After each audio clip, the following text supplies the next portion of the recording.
ถูกเลยตักเสียงซ้อมไปก่อนตักเสียงกาย่อยกมือมะนาวย่อแดนขามะนาวย่อมือจ่ามะนาวย่อฉีชมมาผ้ายาวย่อหนึ่งหัวเฮ้ยหนึ่งตั้งตัวเฮ้ยโคตรหัวเขาเฮ้ยพวกขามันแดนผีมันอย่างวะ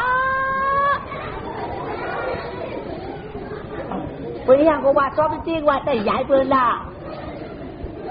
เป็นอย่างหนึ่งตัวอีกกูว่าชอบเนี่ยใหญ่เปินหนาที่ไหนพวกกว่าจอมสบายกว่าจอมจริงๆว่าพวกกำว่าหังว่าถ้าป้อมดูมันกำด้วยเขาโอ้ปีนี้ก็ดูกะดูหูตัวตีนดูตีนตัวหูดูขึ้นดูดอกอย่าดูจริงๆชุดเดียวต้องเชียบหน่อยเลยย่อดูก็ไปถูกเจอที่เดานั้นเกิดก็เกิดเฮ็ดนี่แหละมันสุกเศร้าย้อนหนาวอย่านี่ก็ดึงบ้านเนี่ยปัดที่มันหนักไก่ตีคันแล้วดอกแคทเนี่ยมาเฮ็ดเลยเนาะแล้วดอกแคทเลยเนาะเป็นคนใจหวานห่างนี้จ้า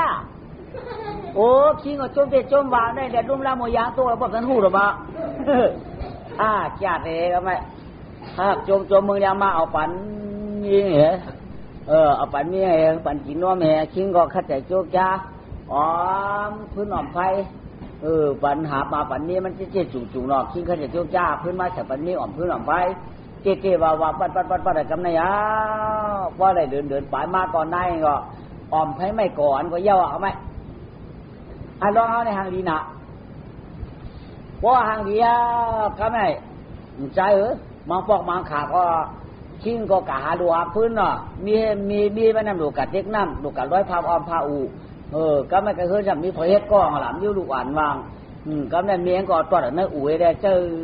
นอนดับเหี่ยวก็ไม่เจอลูกนอนดับว่าคือได้ไหนนอนดับลาตาตับใจแจงเปียงเมียใจฮักเหลือแห้งอ่ำยิ้มเมื่อในเก่าเมียเด็กกว่าร้อยพาดได้หนาว่าหิมนำเจดิ่มเชียงปันเจียเย็นมอยนอนน้าอู่เพียนห้อยเฮินจึกปนนอนน้าอู่เพียนห้อยจึกปนดิ่มจูเขียนลูกเก่าลาบเลยพ่อเขียนมีเห็นเกตวิเนรู้เจ้านอนมันเธอเล็กจะด่าเธอเมียใจฮักหรือตอนได้ลูกไปเยอะนอนในเมียก็เมียโลกัดเจ้ากันน้ำร้อยผ้ากันน้ำกาดตาร้อยผ้าเหม่อปันใจเจเย็นมอยนอนนะอู่เพียนห้อยเผยนะก็ว่าเมียเจไปลอยโคก็ขาเสียนเกลาเชียงหลังปานามออกยานเฮือเมีย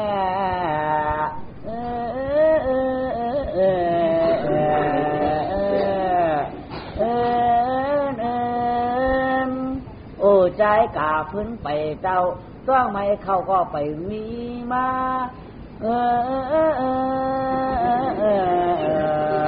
โอ้ใจกาพื้นไปปอกใหญ่พงงอกด้วยตังก็เมตล้วนลอยโคป่ายามตังมาอยู่ในลูกหน้าเพราะวันไหนก็ลูกใจก่อนแล้วนายก็กัดไว้คูมาก็ลูกใจยังไปตื่นเห็นอะไรก็ไม่เล่นกันแล้วเปียดเดินเพราะอะไรเปียดเดินเกาหลีชื่อเดินมาเพราะอะไรจำได้ช่างแก่นตักสักเล็ดตกมาสักเล็ดตักช่างแก่นตกมา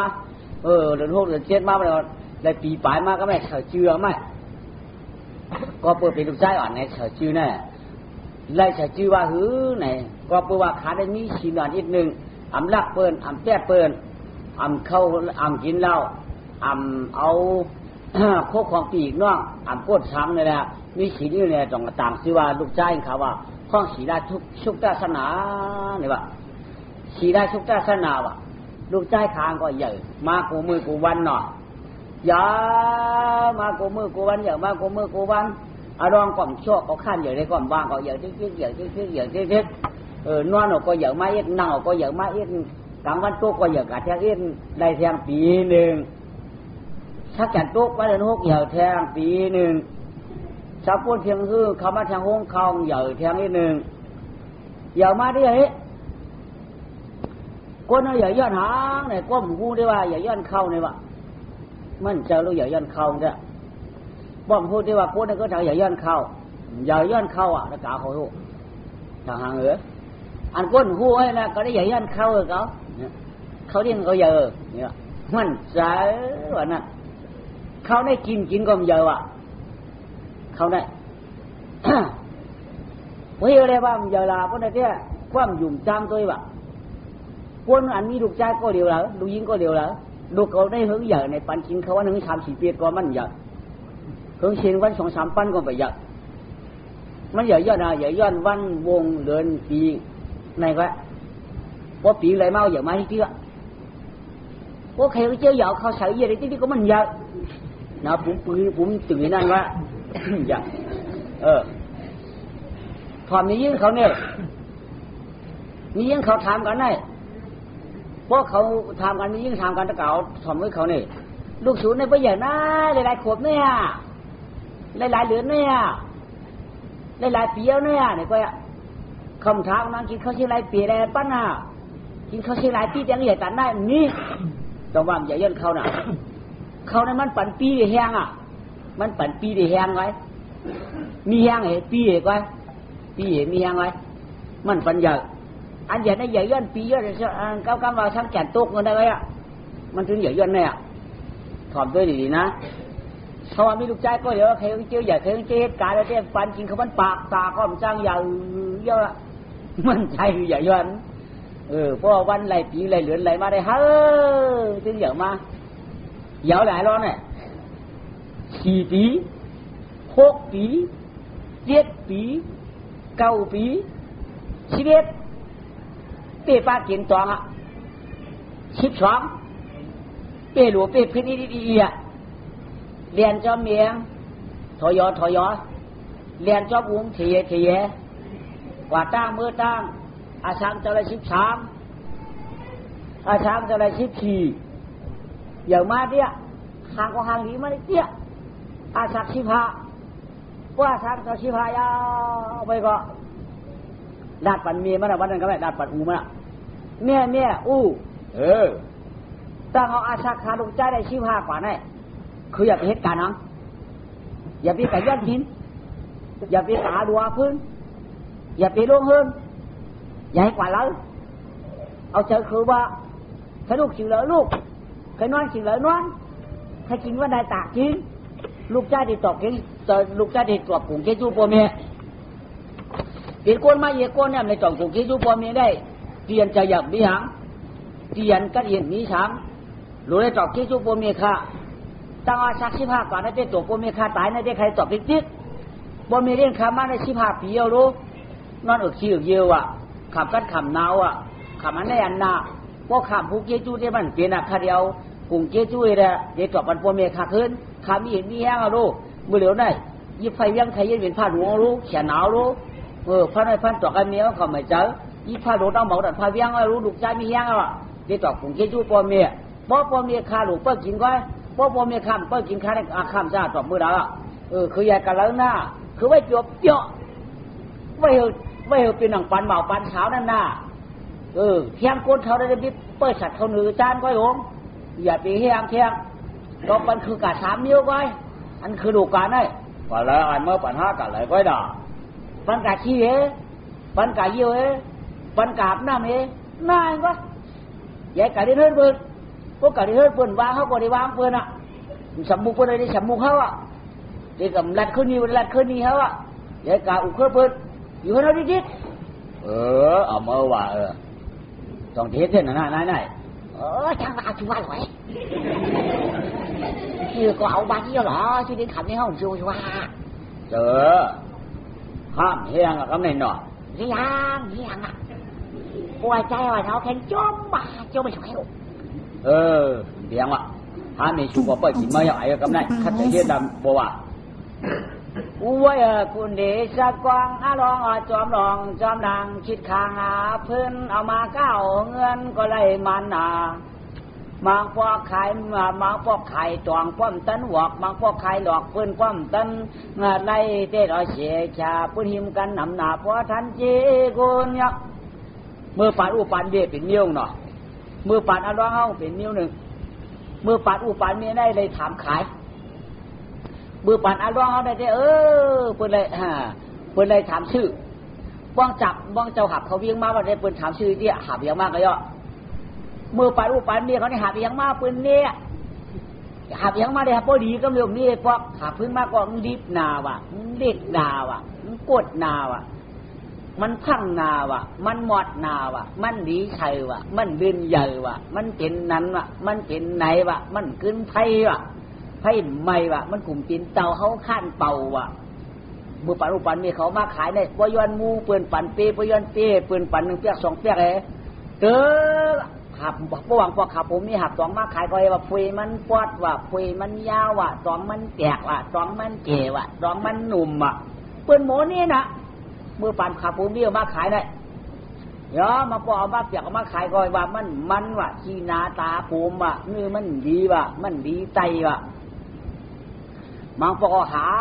บอกมาก็เห็นมันกีนาวะนั่นก็มันกูนาวะเป็นนั้นเป็นไหนหมดนี่ไหนคนใครเนี่ยกันวะมังปอกหาไว้มาขายก็ให้วางเก๋น้ำวะมันดีกินวะมันจังเอาวะผัดวัวผัดไก่เนี่ยก็เป็นว่าเมื่อปลาลงไปนี่เลยทำขายพอจีเฮิร์นต่อหักขาดถามขายจีหกกัดหักขาดเพื่อนหักชื่อเอาจึกเอาเพื่อนเอาเชียงสิงแยกเอาเมื่อปลาหน้าร้องเนี่ยก็เปี้ยกินก้นน่ะพอเจ้าหักขึ้นมาไม่ได้ห้องมันบอกไปหาหันเฮียงนั่นได้ดูเดี๋ยวอันนี้มันเสือกองถามรู้ไหมหรอพื้นขานั่นได้ปะถามมันเขาวิ่งมาพื้นนั่นขายอ่ะไหนก็เยอะขายอ่ะว่าเป็นพวกอย่างนี้เว้ยคำพอเนี่ยก็เลี้ยงเต่าคำไว้นั่นอะไรเฉึงคำไว้วะอันเฮียงก็เฉยอันไปเฮียงก็จากไว้หม้อเจ้าในมั้งคำว่าวะมาเชื่อไก่อันป้านที่ก็ไปยังเอาเองนะก็ไม่เขาที่อันของขีดของแข็งอันหมดฟังมานั่นขับปัดออกเขาเบียงมาขายพื้นนะขายเขาก็บันพอดีก็ขายคอยของแข็งเองมันหมดฟังเขานั่นขึ้นนี่นะมาขึ้นหน่อยจะไหนนี่มีขึ้นหนึ่งทำเนี่ยชื่อเอาเด็กก็ไปยังเอามาบอกมันจะมาหับดื้นเหมืออย่าดื้นดีนั่นแค่จมเชื่อขายเอาปืนดื้นเอาหน่อมีฉุนมีหลับได้มังปอกมาขายตัวอ่ะปัดออกมาขายตัวขายเขาว่าฝืนปวดแต่ว่าเขาฝืนปวดแล้วจำได้ปัดแทนมั่วซอกง่ายมาชื่อเอาเยอะมังปอกมาขายขายตัวขายฝืนยาวหน่อยฝืนยาวหน่อยแต่เฮ็ดเลยเฮ็ดหัวเยอะมาจ้ามาฝืนยาวเฮ็ดหัวเยอะสมชื่อเอามังปอกออกมาขายตัวขายเขาไว้ตัวเปียกสิ่งอะไรเขานั่นแต่ไม่สิ่งนั้นมาสิ่งก้อยแก่เนี่ยเอาเปิ้ลเนี่ยพอมีส่วนในเปิ้ลเนี่ยมาพอขับหมอกมาขายบอกขายไปมันกี่หนาเลยค่ะกี่เนี่ยหนอขนาดกี่เนี่ยเช่เอาไปเดี๋ยวมาพอเอากูละลายไปมาขายกูไงไปขายบอกขายได้ขายเขาไปมันไปกี่เลยค่ะกี่นั่นกี่ร้อยมาน่าจะนั่นหิวช้ำว่าที่ไหนมันได้ถูกใจคนเมืองกูมิวมาพอขับเปียกมามันจะขับบ้านมันอีกขายเปียกขายเขาก็มันให้มันให้ตั้งป้อมพอหยอดมือออกมาจ้ามาพอหยอดมือจะไหนช้ำว่าเพราะมันนำหลังก็หยอดมือหน่ะเพี้ยวมันดีเอามาพอขับก้อนมันก็ไม่ขายเปียกขายมันหนักไว้มันโหดใจรับดีหนามาจ้าไหนช้ำว่าถูกใจคนกูแมวเอามาเลี้ยงเมียเนี่ยกินนี่ปอกเนี่ยขาปนลูกออกขาเอาเขาโปไม่ลูกเนี่ยเมียเขาก็โจนะโปไปถูกใจขาไก่ขาเฮ็ดเบาเฮ็ดเช้าที่อยู่เนื้ออยู่เนาะงอกเอาตาขาขมูไผ่ดิกินเนี่ยช่วยกันเผื่อมายุ่มสมเหมือนกูปอกมีเขียวลายกำเนี่ยมีจะมีตำตื้อหลายกำผมยุ่มออกเงียนจับหันหงึกละลายกำไรยุ่มเขาหูผามาเงียนจับโลกคนเขายุ่มต่อกันหนาเฮิร์นเขาก็ตุกกระตุกขึ้นหรอไม่โจหนาวลูกเหตุการณ์อะไรสองเจ้าสวยเจ้าของเชียวมีวางมันพอปีนี้ดูโจอยู่จ้าจ่ายเขาใครวะตัวใช้ใหญ่มาเดี๋ยวเลยจ่ายก็จ่ายจ่ายมันจ่ายไปบ่อยอ่ะหมดเปล่าจ่ายไปบ่อยอ่ะ เราไอ้ข้าไปแถวเมื่อไปบอกไปเช้าในโจทุนหนอเมื่อไปบอกไปเช้าโจวิวอยู่ตัวเขาไว้แล้วก็โจก็ไม่ใช่อะไรโจเมื่อก็เบื่อใช่ไหมกะหามนั่นเนี่ยปานคุณจังข้าแม่ร้องเจ้าเปลี่ยนก้อนขึ้นเยอะอาชาสิพาเย้าหน้าไว้แอบเป็นลูกคนใจก็น่าจะได้มาต้นอย่างใครเที่ยงเหตุเผ่าเนื้อยิงหาตักเนี่ยปานหลงสารเทแก่นตั้มเพียงตีนึงยาวนานสะเทโผเมก็ช่างเนื้อวิ่งนำมุนช่างเนื้อวิ่งอียาก็อากาศจันทีราขับผมมีได้มีก็มีเสียเปื่อนไปมีดูขวาทักบุกตายิงใจนาไหนสะเทก็อยู่ย่อยกินสันเอินยามนั้นกานเปลี่ยนผันนางก้างข่าวลบเฉียเมืองเหล่าลงมาฟ้าจุกนายหลงชาติหามยานเจินเมากัดเหนียวเนี่ยครับแม่นักเทียบดีรู้มาเตะลูกนายชาติไหมดวงไม้ว่ะมือกลางคืนนั่นนายชาติสัมพันธ์ดาวพันดาวมาโต้กับผมมันก็ไม่พันดาวมาโต้ผมมันนายชาติขับผมไม่ได้มีเปิดขาได้ปนเอาเบี้ยเมืองปราณาชีในขาฉีจิ้มเชียงพามีตันขาควรมี7 จัน1 จันมี7 ห้อง1 ห้องมี7 ช่องดูแค่มาแค่เตี้ยโคกุระเทได้จะไปช่างเป็นสร้างจ้างมีหมามีวัวมีควายมีเยี่ยเงินห้องประดันดีหือเยี่ยคือห้องประดันดีมีเดียมีว่าพอเป็นตันก้อยราคาในนี้ดันได้พอทำมาลูกพอทำหาล้านพอทำมาลูกหาล้านเปิ้นลูกก็ดันผ่านแค่ไหนแค่ใครถามตัวก้อยผมมาเขาหัวลูกหลานก่อนผมมากายขาได้มีไว้นั่นก้อยนายชาเทียบผ่านเหลาลูกผ่านเหลาใกล้เมืองเดียงมาคำว่าได้กับผ่านเหลาเนี่ยเวลาก็เดินหนาวเวลาก็ชิ้นเท่าเดินหนาวเวลาก็ดีตายชิ้นเท่าดีตายพอก่อนใครเท่าว่าเผยมาเนาะคำว่าผ่านเหลาตกใจไหนน่ะเมียนว่าเมียนเมื่อเลื่อนขึ้นไว้ในไอ้จริงจองมวยผ่องร้องเพี้ยนเสียงฟันมัวกุกมวยผ่องลงทุกคนน้าเมืองลงปละนายเท่าก็นายสัตย์เท่าก็นอนเสนือกูปรางเทนาว่าก็คติป่ามอนนอนก็ผันหลักพุ่นเสียงสาวอันสายพนันเราหลงตกมา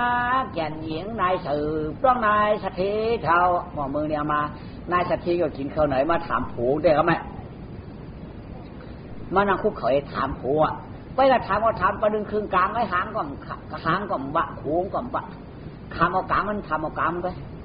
ชิ้นเศรษฐีชิ้นเศรษฐีเขาจะเป็นหาชัวเขาจะเป็นหาทีนี้เขาจะเป็นช้างในกาจังเป็นอย่างบ้าจะเป็นหนุ่มเมียวชัวใครโยจะเป็นหนุ่มเมียวอ่ะจังเป็นช้างเขาจะเป็นหางในกาจังเป็นหางล่ะเขาจะเป็นช้างในเขามาทำชัวชูเปียงก็ไปหัวน่ะไปหัวนะปีนายชัดเทนายชัดเทก็เขาปีนนะรู้เขาจะเป็นช้างเขาในปีนเมียเขาเมียชูก็เขาเปลี่ยนเอาแช่เขาจะเป็นช้างในกาเขาจะเป็นทางอาชูเป็นไม้ฮัลโหลชิงชัดเทก็ไล่เมียมหูปืนทำกลใจนายหูปืนทำโผอยู่ที่ว่าเขาจะเป็นอะไรอยู่ในวันที่ไหนหน้าก็ไปว่ามาว่าเขาเป็นมาว่ะนั่นก็ลาที่โรงกาที่โรงสุนัขก็ไล่ชื่อล่ะชื่อที่ว่าเป็นนายชัดเทียก็เจอย่อสมัครไปว่ะเป็นเมียก็เจอย่อสมัครไปว่ะที่ว่าเที่ยงก่อนน่ะชื่อที่ว่าเขาจะเป็นทางนั้นน่ะเป็นทางอยู่ว่าล่ะเป็นหมาไว้เขาเจ้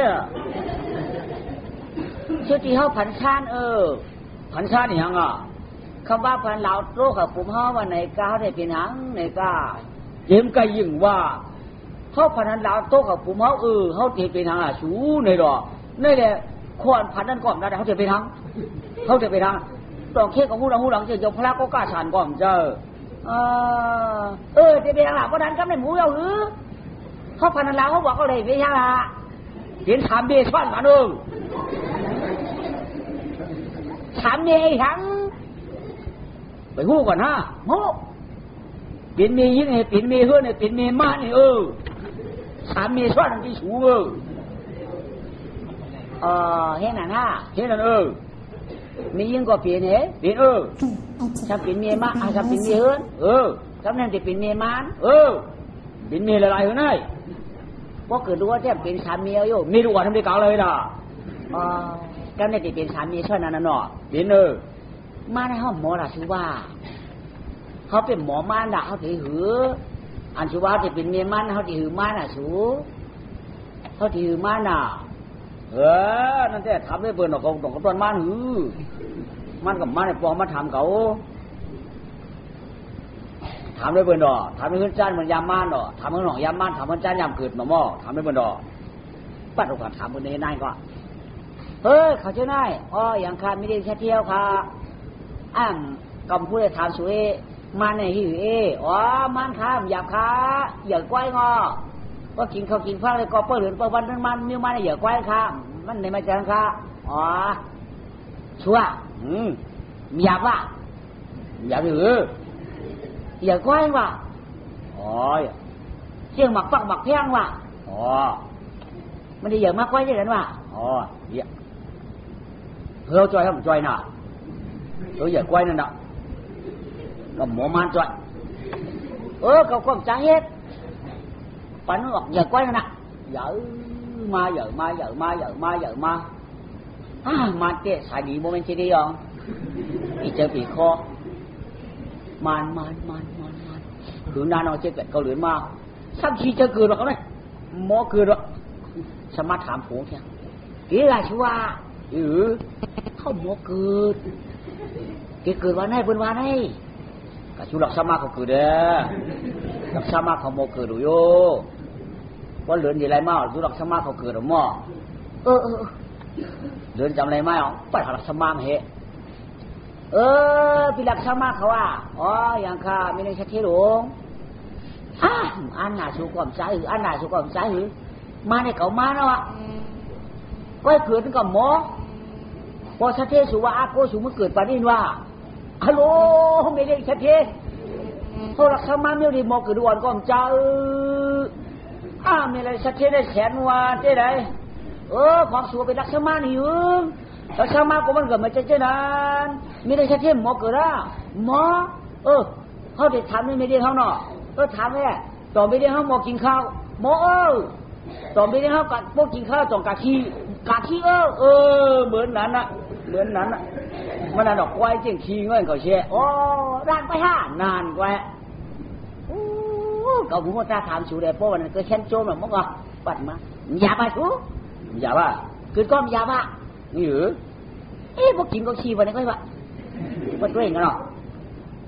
เผื่อเรือนอะไรมาได้สักเที่ยงก็ว่าถึงมากลางหนังมามึงเหลียดยุกออกมาไปเลยก็มาเนียงขึ้นสามก็ไม่เกิดออกมาเตี้ยอยาก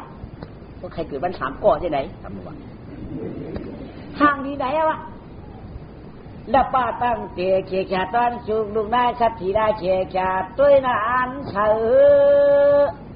เกิดมาไว้ง่ายขิงกลางเลยไปลานั่นน่าสักทีกันเลยมีลูกยิงกันกองไม่ห่างดีนะอยากมา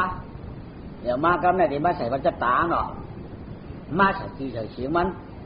เพราะว่าหน้าอย่างในชีวันนี้เพราะว่านังสีที่สวยใจเย็นนู่วะชีมันนังสีที่สวยใจเย็นนู่วะเราน่ะเยอะมาได้แล้วเนี่ยอย่ามา2 ขวบ 3 ปี 4 ขวบ 5 ปีมาไรมา6 ขวบ 7 ปีมาเพราะในของตัวตื่นมาต้อยน้อยหัวมีย้อยปอกอยากให้ฟังนี่เขาหักชุดจัดตัดก็น้ำหมอดัดตาน้ำหมอตาป้องดัดตาของหมอด้วยนะไปก็ใหญ่เลยเนี่ยเปิดพอหักกลางเวียงตั้งเราเปิดมาเปียงมันดู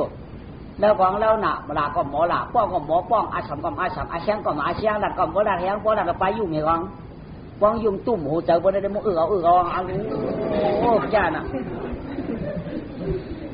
สักเก่าโคบ10 ปี11หนักของมา2หอบ่สัก12ได้สิชั่วบัดเดียวมา2หองได้ป้อมอำได้ตาอำได้ทุกอำได้สังมาพุกมันถึงทางดีมากนะกับจับมันไม่ตัดที่เปิ้นมันได้ลุ่มลาออกไว้ได้ชื่อมูลมาตาได้ชื่อชาดับค้ามาเสาเล่าถึงเรื่องตัวเยอะมีมือหาใจพอกเสียวนางก็หอมเสียวชกเหมือนหมอกหมูเสียวตัวเหมือนน้ำชาลูกเราหาดีในขี่แขกต้นชุงน้าสิที่สุดใจเย็นนู่ว่าลูกจิ้วเนี่ยเหมือนจังปั้นนู่ว่าไม่มีน่ะเสียวไหน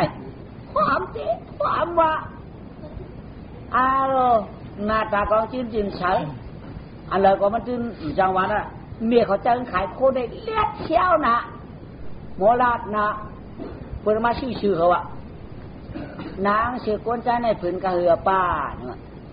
มือนางเสือกวนใจมันการุผืนแก้วคล้ายเขาว่า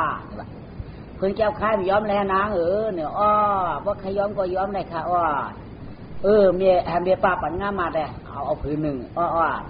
มันนางก่อนละเอาปั่นเจ้ง่ามาทำจับมาหมักตอมออกว่าไหมอันจุดนั่นนะอันจุดน่าชื่อเฮียงน้าจับมาออกแล้วนั่นนี่ว่าเขามีป้าวางย้อมนี่ว่าพื้นแก้วไข่ป้อมย้อมได้ก็ข้าก็มาออกเก่าป้อมมีป้าวางน้ำมาก็ได้ออกมีย้อมกันคารูดีว่าแก้วไข่ก็ใช่ละคือย้อมต้องมีปลาหลานนั่งขมย้อมในกาคือเฮ็ดมีปลาพอย้อม2 ฝ่ายนี่ว่าเดี๋ยว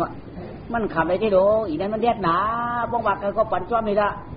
มาพอเปิดมาชื่อได้ชื่อกวนว่ามาชื่อกวนกวนมือมันกวนได้2 ปีเปิดมาปั่นจับควายผลกวนใจจับเอาขาออกวัดกันแล้วอย่าไปเฮ็ดตั้งย้อมตั้งหนึ่งย้อมจอมตราคานี่แหละคือถึงจอมตรามันบานการฆ่าเนี่ยปนมาลักถึงปมเนี่ยเขามาอีเฮาในเลียดสมัยนั้นไหนเนาะแก่น่ะอีเฮาได้ขายยังก่อนย้อมบอกเนี่ยเราแก่เต้อายุมายังชัก13ชัก14ชัก15ปในห้องน้าในเต็มจะฟังเสือเหิงมันเลยทุกมันเลยตามันเลยสังโผล่มันถึงทางดีกว่าเพิ่นมันเหมือนเกินน้องมือเดียวมันเราดิบเราขิวเลยมันเราตีละวันน่ะ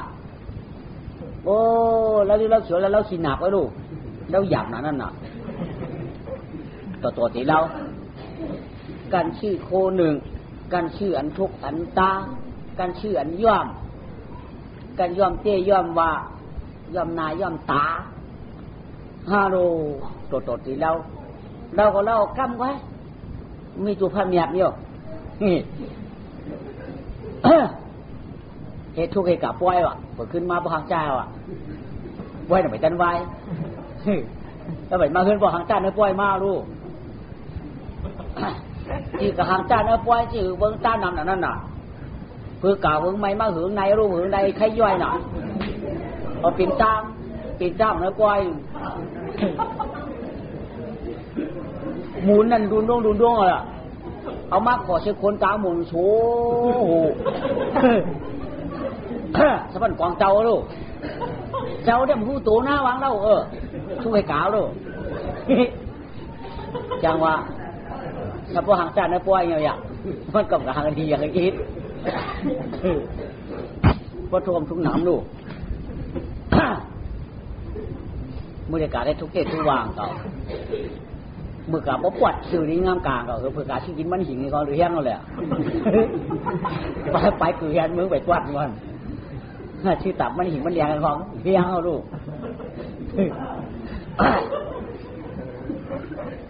เราหยับเจอหนาวไหมน่ะนางนั่นเป็นนั้นจ้ะน่ะจากนางก็หึงมาลอยตัวกลมต้นไม้ขึ้นหน้าเพียงชาวดีมีสักเถินเต็ม14 ชีวาทีมาแล้วสัก14เนี่ยตัวเฮ็ดขาวก็ไปเป็นเช้า15ก็เฮ็ดขาวก็ไปเป็นเช้าพวก16 17 18พวกเด็กเฮ็ดกองเปลี่ยนเช้าตื่นเปลี่ยนไกวเฮ็ดขาวเป็นเมี่ยวเนี่ยเปลี่ยนขาวเป็นเมี่ยวนึงเนี่ยเฮ็ดขาวน้วมไปอย่าเอาแผ่นขาวเอาอย่างมก